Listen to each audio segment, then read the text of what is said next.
Sebetulnya kalau asal kerja itu mudah, kalau milih memang sulit waktu itu. Maka kemudian saya datang ke Surabaya nggak sampai 2 minggu atau apa, saya kerja di salon. Gitu. Salon? Iya. Salon kecantikan. Salon kecantikan. Jadi apa? Merah Muda, bincang inspirasi anak muda yang beda. Nah, Bolo Banteng dimanapun berada, kali ini DPD PDI Perjuangan Jawa Timur bersama unit media sedang kedatangan seorang tamu. Sebenarnya ini bukan orang lain karena beliau ini adalah salah satu senior kami di partai, yang kalau teman-teman di DPD PDI Perjuangan Jawa Timur biasa memanggilnya dengan Bapak Arek-arek. Ya. Siapakah beliau? Inilah Pak Nugroho SW. Nugroho SW apa SW Nugroho sih yang betul? SW Nugroho. Apa itu SW-nya? Selamat Wahyu. Doa. Selamat Wahyu. Selamat Wahyu itu kerahayon gitu ya. Wah, ini doanya bagus sekali. Mas Nu saat ini sedang menduduki jabatan di DPRD Provinsi Jawa Timur. Komisi apa, Mas Nu? Komisi B membidangi perekonomian. Oh, bukan pertanian ya, B? Perekonomian dalam arti luas. Jadi kami ada 11 mitra kalau tidak salah. Mulai dari pertanian, perkebunan, perikanan, kelautan, industri, pariwisata dan sebagainya. Jadi perekonomian secara luas. Ini periode ke berapa Mas Nuh menjabat? Kedua, sudah 2 tahun. Setelah berapa kali pemilu, Mas? Saya pernah jadi caleg, ya dipasang karena waktu itu memang memenuhi kuota gitu, pernah juga 2 kali sebelumnya, ditaruh di Madura sama di Pasuruan. Jadi bayangkan kalau ditaruh di Madura itu kan Mas Nuh padahal aslinya tinggal di mana sih? Tinggal di Surabaya. Jadi kalau dipasang di Madura, PDI Perjuangan artinya ya sudah angka ikut gitu ya. Tahun berapa itu? Ya berarti 2000 berapa ya? 2004. Oh, 2004. Ya, 2000. Saya belum. 2009 di Pasuruan tapi gagal ya. Mas Nuh asli Surabaya? Tidak, saya lahir dan bertumbuh menjadi remaja di SMA itu ada di Magelang, Jawa Tengah. Oh, orang Magelang, orang Jawa Tengah. Magelang tuh bau-bau Jogja gitu ya. Ketika sudah masuk kuliah, karena saya bukan dari orang yang mampu, maka kemudian nyari kerja dulu. Setelah dapat kerjaan di sini, kemudian kuliah. Kuliah di mana? Saya kuliah pindah-pindah karena beberapa kali tidak mampu bayar, yang kemudian lebih baik ke pindah kampus baru, bayarnya lebih murah ketimbang di mana aja sih, penasaran gitu. Jadi dulu karena saya sekolah di SPG, pertama saya meneruskan dari SPG ke IKIP, namanya IKIP Tritunggal. Kayaknya namanya sih nggak pernah dengar. Surabaya? Iya. Oh. Di daerah Jojoran. Oh, oke. Bukan Kartini ya? Bukan. Oh, beda. Yang kemudian setelah di situ saya merasa kok karena waktu itu di situ itu yang kuliah itu rata-rata guru, jadi sudah tua-tua. Oh, okay. Jadi nggak nyaman. Akhirnya saya ngambil waktu itu kalau SPG masuk fakultas lain nggak bisa selain keguruan. Maka kemudian saya ikut persamaan SMA. Setelah persamaan SMA saya pindah ke Narutama. Ulangi sekolah SMA berarti ya? Iya, kelas 3-nya, ujian kelas 3-nya. Yang kemudian saya pindah ke Narutama, Fakultas Hukum. Kemudian di sana nunggak bayar sudah hampir setahun atau apa. Akhirnya saya pindah Bayangkara karena nggak sampai sepertiganya kalau masuk Bayangkara waktu itu. Jadi alasannya memang finansial ya? Finansial, dan akhirnya saya lulus di Bayangkara. SH ya. Jadi kalau di total saya kuliah itu sekitar 9 tahun. 9 tahun 18 semester. Ternyata masih ada yang lebih lama. Saya pikir 13 semester saya udah paling lama. Jadi alasannya pertama karena Ya saya bekerja. Kerja di mana sih Mas? Saya pindah-pindah, pernah kerja di percetakan, pernah kerja di Philips Elektronik, kemudian pernah bekerja di salah satu supplier di Bulog. Jadi apa? Ya staff, jadi staff. Staf administrasi gitu. Ya betul. Kalau di Philips itu jadi operator mesin. Oh, bisa kan dari SPG? Ya berlatih waktu itu. Iya. Itu apa? Kan tahun berapa sih? 90-an ya berarti? Iya. Tahun 80 90-90-an. Iya. Itu mencari pekerjaan mudah apa gampang sebenarnya? Mudah apa sulit? Sebetulnya kalau asal kerja itu mudah, kalau milih memang sulit waktu itu. Maka kemudian saya datang ke Surabaya nggak sampai 2 minggu atau apa, saya kerja di salon. Gitu. Salon? Iya. Salon kecantikan. Salon kecantikan. Jadi apa? Jadi di Irian Barat situ ada. Waduh bahaya ini Irian Barat. Jadi salon Irian Barat lagi. Kalau orang Surabaya denger Irian Barat itu ketawa pasti. Ada salonnya Bu Eni Sukamto. Oh, oke. Ya, dikelola oleh Bu Nini Sukamto, kakaknya Bu Eni. Jadi Eni Sukamto itu peragawati Indonesia yang terkenal kan, menginternasional pertama kali ya. Eni Sukamto ingat beliau. Oke. Bagian ngantar baju. Oh siap. Gitu ya. Itu awal kerja di Surabaya. Ya. Kalau dengan Bu Eni Sukamto berarti memang jaringannya sudah merah ya dari awal. Iya. Masuk ke Surabaya itu. Jadi kalau itu belum ada ya. Jadi itu nanti ada cerita sendiri kenapa kemudian sampai di titik ini. Artinya ini Mas Nuh kan kalau kita tahu dulu awal kita pernah dengar Mas Nuh kan dulu aktivis juga gitu, aktif di buruh. Jadi nyambung tadi Mas Nuh cerita kalau ternyata dulu kerja di pabrik, kerja di perusahaan-perusahaan jadi pekerja kasar. Itu apa itu yang kemudian mengawali Mas Nuh jadi aktivis buruh di masa itu? Jadi begini, ya saya yang pertama, saya dari keluarga yang dari sisi ekonomi tidak baik-baik saja. Yang kedua, apa sih Bapak dulu kerjanya? Iya, orang tua kami itu berpisah ketika saya belum sekolah SD. Jadi ikut nenek gitu. Jadi waktu itu misalkan saya bisa menyelesaikan sekolah tingkat SPG itu karena saya dititipkan ke salah satu family yang kemudian family itu sekcam gitu di Magelang sana, dan beliau tugas di kecamatan yang jauh.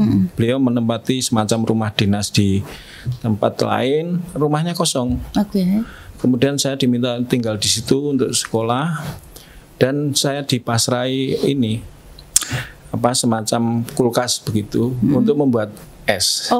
Hasilnya es itu kemudian kita jual untuk es lilin, bayar listriknya rumah itu dan sebagainya.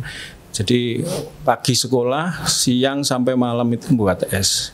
Paginya sudah ada yang ngambil itu es. Ternyata masa kecil orang-orang tahun 80-an ini nggak jauh-jauh dari es. Sama, soalnya saya dulu juga ngiketi es lilin itu buat jualan. Dulu saya ahli sambil ngantuk ini. Iya bisa kita merem kan sambil ngaretin itu. Anak sekarang kayaknya nggak bisa itu. Jadi dari sisi kehidupan seperti itu, sementara dari sistem politik itu kan saya hidup di era Orde Baru, sebuah rezim yang begitu represif yang ketika saya bertumbuh ada kesadaran ini kok banyak ketidakadilan dan sebagainya.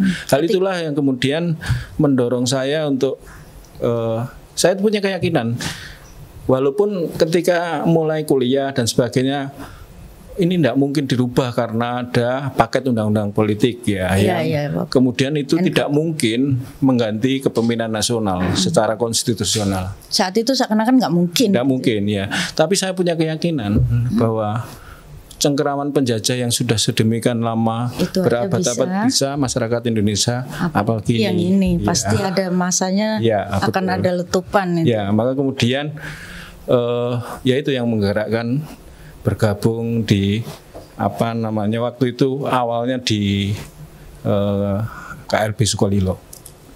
KLB Sukolilo berarti langsung ke PDI ya?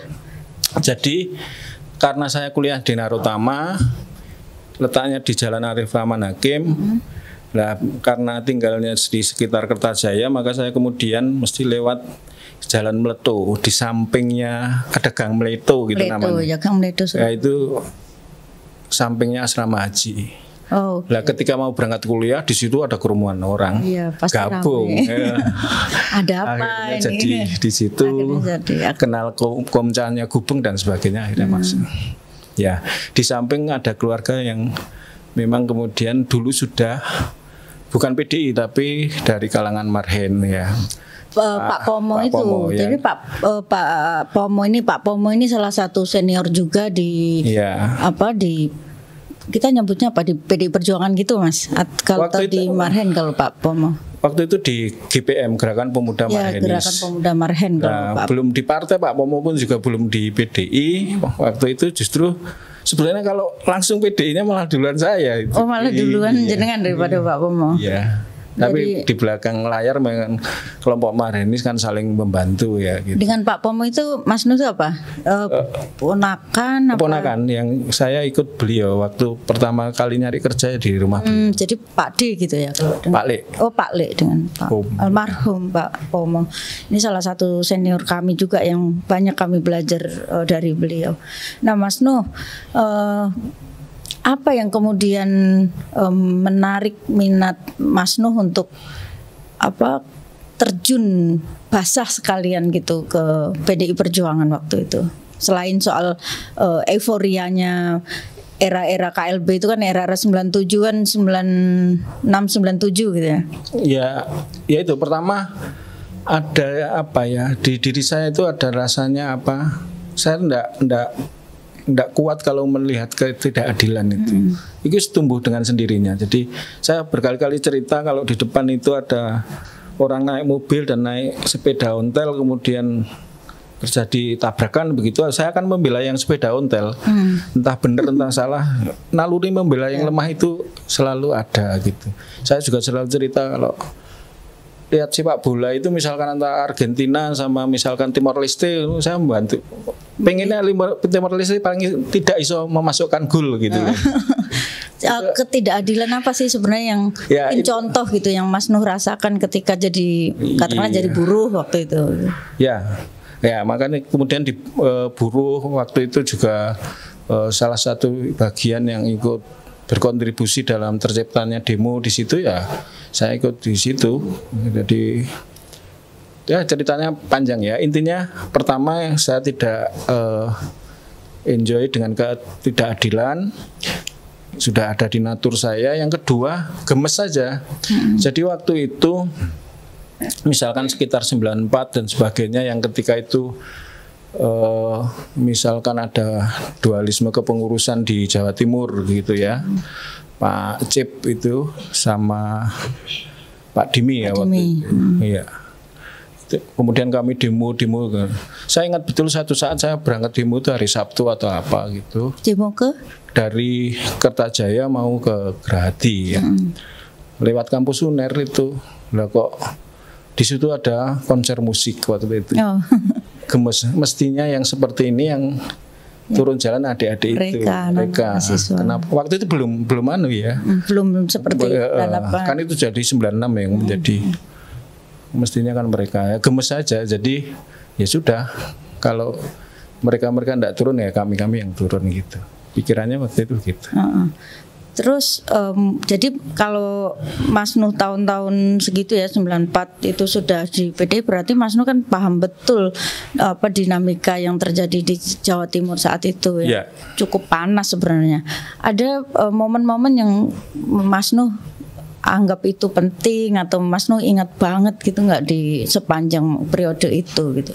Ya tentu saja kalau misalkan yang kemudian ya peristiwa misalkan Kuda Tuli ya, apa kasus 27 Juli yang di Jakarta itu sebetulnya kan itu didahului di Surabaya. Di Surabaya peristiwa sebelum kita terjadi kemudian memang Mas Nuh cerita supaya teman-teman muda ini Julinya itu apa agak nyambung gitu. Sebenarnya 27 Juli di Jakarta waktu itu. Jadi gini kira-kira begini. Pemerintahan itu tidak mau Megawati menjadi ketua umum PDI waktu itu ya. Kemudian maka caranya adalah ya politik belah bambu itu. Diciptakan kepengurusan ganda, yang satu diinjak, yang satu diangkat, kan gitu. Nah, proyek itu dimulainya untuk test case-nya ya di Jawa Timur antara Sucipto Latif gitu ya, di Jawa Timur diciptakan seperti itu. Oh, jadi pengurus di Jawa Timur dipecah juga, yang satu pemerintah, yang sebelum kemudian di Jakarta pilot project lah Jawa Timur itu. Ya. Ini teman-teman juga biar agak ngerti gitu yang teman-teman muda mungkin nonton. Jadi kalau di googling gitu akan muncul, kalau Kuda Tuli gitu di Wikipedia sudah cukup jelas runtutannya. Sebelum ada mimbar bebas di Diponegoro, itu sebenarnya sudah ada mimbar bebas di Pandigiling. Pandigiling itu kantornya PDI Surabaya. PDI Sucipto Jawa Timur. PDI Sucipto Jawa Timur. Oke. Promek Pak Sucipto ini yang Promega. Tokoh PDI Perjuangan, waktu itu ketua DPD. Kita panggilnya Pak Cip gitu nih, teman-teman biar ngerti. Jadi gitu. Jadi termasuk misalkan jempol berdarah itu dimulai dari Posko Pandigiling yang kemudian menyebar di mana-mana di jempol berdarah itu peristiwa di mana teman-teman melakukan cap jempol jempolnya ditusuk kemudian darahnya dicap sebagai bentuk kesetiaan kepada kepemimpinan Megawati. Sebagai bentuk kesetiaan pada Megawati. Kita siap menumpahkan darah untuk itu. Kira-kira begitu sih. Udah meledaklah KLB Sukolilo itu. Sebelumnya itu sudah KLB. Iya, sebelumnya sudah. Jadi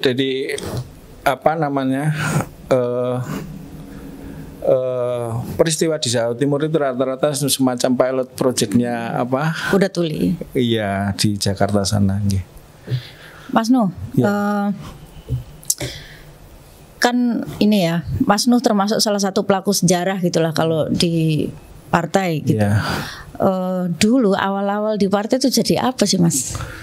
Saya itu waktu itu jadi gini, berpartai itu waktu itu kan ya ngumpul-ngumpul aja, lebih banyak ngumpul-ngumpul, dan itu kemudian ketika kemudian dualisme terjadi misalkan di Jawa Timur, ya kan ada peristiwa entahlah semacam gerakan-gerakan misalkan pengkondisian ke seluruh Jawa Timur dan sebagainya. Memang kemudian yang saya itu pada bagian misalkan kalau demo gitu ya bagian bantu-bantu konsumsi dan sebagainya itu. Seksi konsumsi. Ya, kalau mimbar bebas itu tadinya kan setiap minggu sekali. Kemudian ketika eskalasinya memuncak tiap malam gitu. Ya saya bagian beber ini semacam kloso tapi dari plastik itu terpal. Ya, terpal itu bagian itu. Ya begitu. Jadi nggak langsung jadi pengurus. Tapi ketika misalkan demo-demo kemudian kita PDI, kalau membawa PDI sering dikaitkan dengan nama-nama disusupi komunis dan sebagainya, kan teman-teman membuat PRRT. Oh iya, itu tadi yang mau saya tanyain, PRRT. PRRT itu dibuat teman-teman di Pandigiling, anak-anak muda di Pandigiling. Apa sih kepanjangannya? Perjuangan Rakyat untuk Reformasi Total. Itu enggak semua buruh ya di situ? Enggak, itu kan belakangan ketika menjelang reformasi. Pertama supaya nama partai itu tidak selalu dikait-kaitkan dengan kalau yang demo PDI itu mesti dikaitkan dengan komunis. Maka kemudian pakai nama PRRT. Satu itu. Yang kedua, teman-teman mahasiswa juga mau bergabung ketika kita tidak membawa partai. Kita pakai PRRT seperti organ taktis gitu ketika turun-turun ke jalan itu. Ketuanya siapa waktu itu? Ketuanya jadi pertama Mas Bambang DH. Oh, PRRT Mas Bambang. Iya, kemudian ketika eranya berganti sudah ada belakangan ini Pak Wisnu Saktibuwana. Nah, kalau awal jadi pengurus, Mas, mulai masuk partai kemudian jadi pengurus itu tahun berapa? Jadi saya itu di Pandigiling, di samping nyapu-nyapu itu Pak Cipto itu sering minta membantu karena kepengurusannya kan memang hanya beberapa orang yang aktif. Kemudian ada wakil sekretaris yang biasanya mengkonsep surat dan sebagainya itu, kemudian saya diminta untuk bantu-bantu itu. Siapa waktu itu wakil sekretaris? Pak Imam Suroso. Oh, Pak Imam Suroso. Iya, jadi saya diminta bantu-bantu bikin surat begitu, ngantar surat ke, misalkan minta tanda tangan sekretaris, kami harus ke Nganjuk. Pak Widodo ada di Nganjuk. Beliau di Nganjuk. Naik bis waktu itu. Langsung di DPD berarti, Mas? Iya, di DPD. DPD Jatim. Kalau ditanya sebagai apa ya? Apa itu? Tidak ada pangkatnya. Nggak ada pangkatnya. Kurir, tukang antar surat gitu ya. Yes, tukang gerudak-geruduk gitu apa yang harus dikerjakan.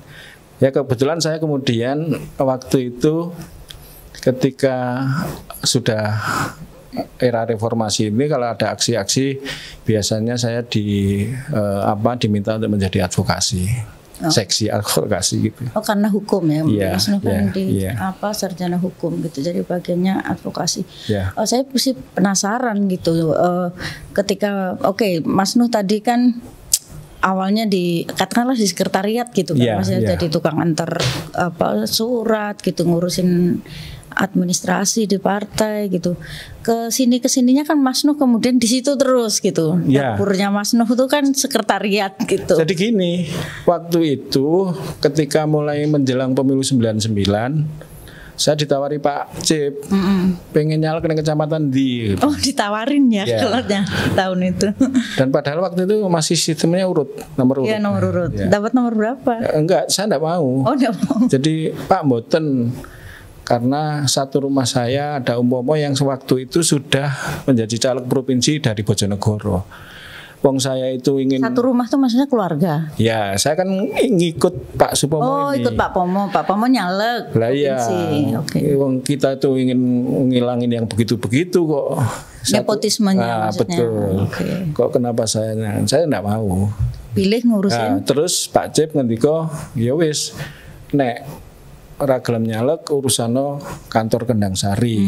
Karena di sini itu buat tidur tukang beca, buat gitu. Di DPD dipakai beca. Jadi saya datang pertama ke sini ini ya karena barang di sini kan sudah habis diambil PDI yang bukan Promek ya kan. Tinggal ada piring dan sebagainya. Ini apa AC dicongkel semua. Iya. Maka saya ke sini ya bawa file folder, bawa pinjam komputer zaman itu gitu. Pinjam dari mana? Saya ingat saya yang komputer pertama saya pinjam Pak Saleh Mukadar. Waktu itu kan dia wartawan. Oh, oke. Ya, Bang Saleh waktu itu masih di wartawan ya, belum jadi ini. Ya, wartawan. Kemudian pinjam di salah satu kampus di Surabaya. Ini kalau dibuka ketahuan. Jadi dulu perjuangannya teman-teman supaya dapat gambaran juga. Jadi waktu awal reformasi itu setelah memang di Jawa Timur sempat terjadi, tadi Mas Nuh cerita perebutan antara yang pro Mega dengan yang pro pemerintah itu cukup tajam. Sampai di kantor itu, kalau di sini dulu ada peristiwa apa sih Mas namanya yang waktu di sini digempur dilemparin batu itu apa? Ya, waktu itu rakerda yang kemudian rakerda itu untuk memilih rapat kerja daerah. Rapat kerja setelah pemilihan ketua. Ya saling serbu, lempar-lempar begitu. Mas Nuh di mana waktu lempar-lempar itu? Saya di depan dan di dalam kantor. Enggak, saya di luar. Karena waktu itu kan kita enggak boleh masuk semua. Oh, semua enggak boleh masuk. Ya. Seru pokoknya waktu itu. Ya, jadi waktu kantor DPD ini baru bisa ditempati oleh Promek gitu, belum nggak ada apa-apa nih peralatan di kantor, kemudian pinjamlah komputer. Jadi setelah direbut oleh Promek, kemudian kan juga tidak langsung ditempati. Makanya kemudian saya cerita tadi ada ditidur di tempat tukang-tukang beca dan sebagainya gitu.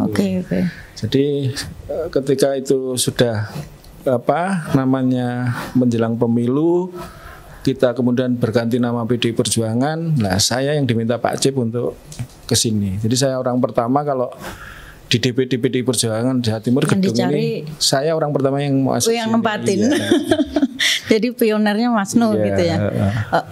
Mas Nuh, tadi saya penasaran kan kalau tahun itu ya awal-awal kita setelah konflik itu kemudian pemilu itu ibarat kata ketek di klambeni tadi dewan gitu kan waktu itu ada paming begitu gitu karena saking banyaknya gitu dan gampangnya. Mas Nuh nggak sayang tuh meninggalkan kesempatan itu dan milih ngurusin sekretariat misal? Nggak, sama sekali nggak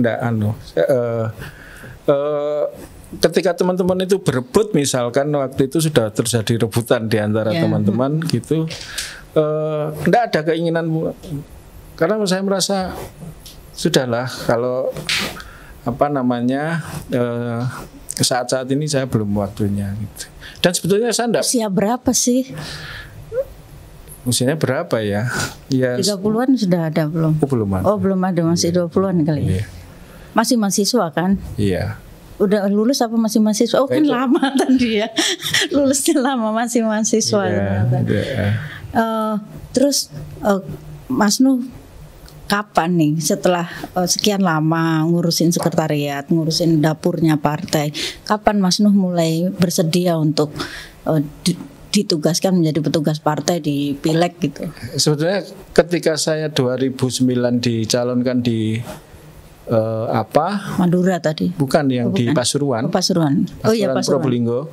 Itu saya sudah punya keinginan. Artinya ya sudah saatnya gitu. Saya nggak mungkin kan berjuang di jalanan terus. Ini eranya beda, mesti memperjuangkan rakyat ya di parlemen. Kira-kira begitu sudah punya keinginan. Ingin masuk sistem. Ya. Dan itu kemudian saya cukup serius. Ya tapi memang kemudian karena di antara kami itu kan ada yang lain yang itu nomor urut bukan waktu itu? Bukan. Ya? Oh sudah. Oh iya 2009. Ketika menata pencalekan itu sudah nomor urut. Ya, tapi pemilihannya waktu itu suara terbanyak kan? Ya, karena ada gugatan ke MK. Ada gugatan sahabat kita. Iya. Yang membuat saya harus turun ke dapil juga. 2009 gagal. Gimana Mas mengatasi kegagalan itu? Mas Nuh waktu itu kembali lagi ke sekretariat kan? Iya. Saya kan ada keinginan tapi nothing tulus.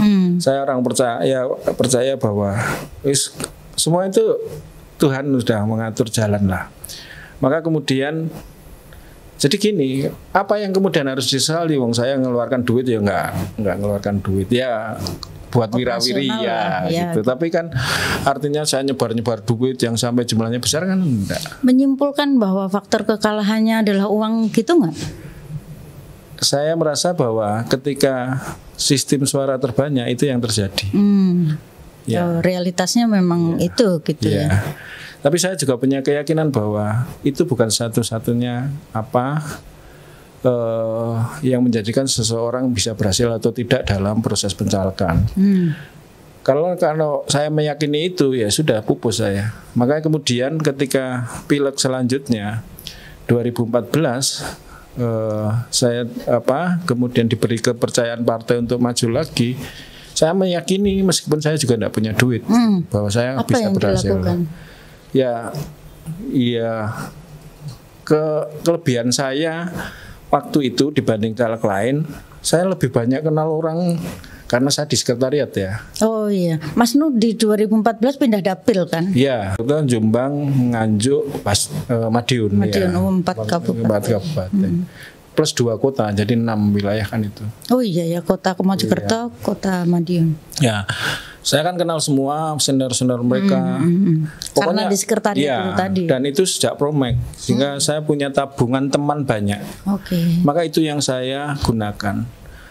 Pilihannya adalah kalau tidak punya uang ya harus kita nggak keluar keringat yang banyak. Maka saya datangi beliau-beliau, ada yang saya nginap dan seterusnya. Silaturahim ke mereka dan mereka mau bantu karena pertemanan yang udah lama. Ya karena pertemanan atau kasihan enggak tahu. Masa nih kiketien wis jungkir balik nang partai gak diwangi gitu ya. Wis wayahe gitu. Dan ternyata 2014 itu Mas Nuh terpilih dan bayangkan saya masang waktu itu 2014 satu gambar pun tidak. Wah sama kita ya. Iya. Jadi saya enggak ada yang namanya satu gambar pun tidak. Pasang banner-banner tuh nggak ada. Karena memang enggak punya Ya nggak punya duit sama. Maka saya bagaimana paling tidak nek aku sowan wong terus ngobrol kan. Masa rokoknya minta kan kita ya iso. Wah, tukune 2 bungkus, 3 bungkus. Ya itu yang begitu-begitu. Dapat suara berapa waktu itu Mas? 52.000 kalau nggak salah. Banyak loh, 52.000. Ya. Dapat berapa kursi waktu itu dapil itu ya? Dapil itu dapat 2. Dan Pak Gatot. Oh iya, dan Pak Gatot waktu itu. Ya. Nah, Mas Nuh. Di PD Perjuangan kan yang besar bukan suara calegnya. Iya, suara partainya. Ya. So kita harus berterima kasih kepada rakyat karena memilih Banteng terus ini suaranya partai bukan, besar. Orang nggak kenal Nugroho tapi kemudian kenal Bantengnya yang dicoblos Bantengnya. Itu betul. Yang lebih banyak. Iya, betul. Saya merasakan betul juga itu. Mas Nuh, kesabaran politik Mas Nuh nih kalau kita lihat kan cukup panjang gitu. Sebenarnya Mas Nuh belajar, ada guru politik gitu nggak sih Mas tentang kesabaran politik? Kalau saya nyebutnya Mas Nuh sabar banget sampai bertahun-tahun ngurusin sekretariat, kemudian baru jadi dewan kan setelah cukup lama gitu. Saya jadi begini, banyak hal yang jadi gini kan, sesungguhnya ya, kuliahnya panjang ya, tapi kampus sesungguhnya, kehidupan itu kan kampus sesungguhnya ya. Di luar kampus. Untuk yang fakultas politik itu ya ada Pak Pomo, ada kawan-kawan GMNI yang senior-senior itu, yang dari UNER dulu. Kalau ngopi di rumahnya Pak Pomo itu ada Pak Suambe, ada Pak, banyak yang ke situlah ya, Dokter Wawan dan sebagainya itu di situ ngumpul, sehingga saya tukang buatan kopi gitu kan gitu. Ya. Kan dengar-dengar kan. Karena paling muda ya Mas. Iya. Biasanya paling muda itu yang disuruh bikin kopi soalnya. Kemudian menderek ke Pak Cip itu yang luar biasa menurut saya. Seringkali diajak dengan sopirnya Pak Rin namanya, kemudian saya diajak beliau untuk beberapa hal. Itu jadi pelajaran yang itu tidak bisa diperoleh di kampus. Ngenger itu. Iya, bagaimana kemudian misalkan saat sidang umum waktu itu Bu Mega jadi wapres itu, saya bahkan satu kamar di hotel itu bersama Pak Cip, Bu Cip, dan Mas Wisnu gitu. Jadi nyantrik politik gitu. Iya, jadi ketika ada beberapa handphone waktu itu Pak Cip misalkan masih nerima handphone yang satu di angkatan gitu. Yang begitu-begitu pelajarannya luar biasa. Melayani pada guru politik. Iya, termasuk Pak Cip bosen dengan makanan hotel ya, carikan di kaki 5 gitu ya, saya yang nyari. Mas Nuh kerso ya waktu, maksudnya nyantriknya betulan gitu, nyantrik yang sampai melayani, jadi di kongkon tuh disuruh ke sana kemari gitu. Ada rasa aku kok dikongkon-kongkon gitu nggak sih Mas? Enggak ada. Itu sangat bagi saya itu kehormatan, tidak semua kader diberi kesempatan seperti itu. Iya. Betul. Ada pelajaran penting gitu yang mungkin Mas Nuh ingat gitu dari Pak Cip nggak Mas? Apa itu? Ya politik itu soal keyakinan aja. Seperti ketika saya bertumbuh, saya punya keyakinan bahwa rezim Orde Baru bisa jatuh begitu. Kemudian saya di tahapan berikutnya ketika gagal menjadi caleg itu, kemudian ya saya punya keyakinan suatu saat saya pasti berhasil. Jadi itu soal keyakinan saja, keyakinan, kesabaran, kan gitu. Mas Nuh, selama bertugas di partai itu tugas terberat apa sih yang pernah Mas Nuh hadapi? Yang ini mungkin bagi Mas Nuh tuh sampai ini terberat selama saya mendapat tugas di partai gitu. Sebetulnya tidak ada yang berat ketika kita kemudian sumeleh gitu ya. Sumeleh itu ya, misalkan saya sekarang misalkan ditugasi menjadi PLH Ketua DPC Mojokerto hari ini saya. Penak enggak Mas? kalau kemudian misalkan ngitung-ngitung finansial, kemudian ngitung-ngitung waktu dan sebagainya, itu akan menjadi berat. Kayak tapi nggak sanggup gitu. Kalau dinikmati saja, enjoy saja ya sudah. Ternyata bisa kan? Gitu. Artinya seberat apapun tugasnya, ketika kita sudah jalani dengan sumeleh itu tadi. Iya, jadi begini, orang banyak menganggap bahwa politik itu kotor dan sebagainya. Padahal politik itu kan bisa jadikan ruang ibadah. Nah, itu. Betapa bahwa semua hal dalam hidup ini ada kaitannya, kait kelindan dengan politik. Tidak ada. Harga cabai itu juga ada hubungannya dengan politik itu. Harga bensin. Oh iya, semua jalan raya. Ya, maka kemudian ya sudah, ini ladang ibadah saya ketika ditugasi. Nah, berarti kan tergantung nawaitunya. Makanya kan harusnya semakin banyak anak muda yang kemudian ikut berpartai. Karena kalau tidak diisi orang-orang baik, siapa yang isi orang-orang yang begitu, yang tidak baik, kan begitu. Setuju saya. Gitu ya. Mas Nuh, saya ini kan karena suka baca buku gitu ya. Kadang-kadang saya kalau ketemu orang tuh penasaran gitu. Orang ini kalau Mas Nuh suka baca kan gitu. Ada buku yang menurut Mas Nuh berpengaruh banget nggak ke dalam diri Mas Nuh gitu? Saya lebih ini kan gini, ada ayat yang tersurat, ada yang tidak tersurat, yang dari alam-alam ini yang kemudian banyak mengajarkan. Jadi misalkan ketika itu ada buruh mogok karena soal upah dan sebagainya. Kemudian saya mengadvokasi begitu ya. Kemudian berhasil saya mengadvokasi. Suatu ketika setelah selesai perkaranya, kasusnya terselesaikan, kemudian datang ke tempat saya.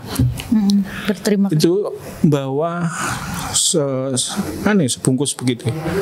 Karena isinya itu uang itu ada 2.000, ada 5.000, ada itu kemudian saya menolaknya sebetulnya.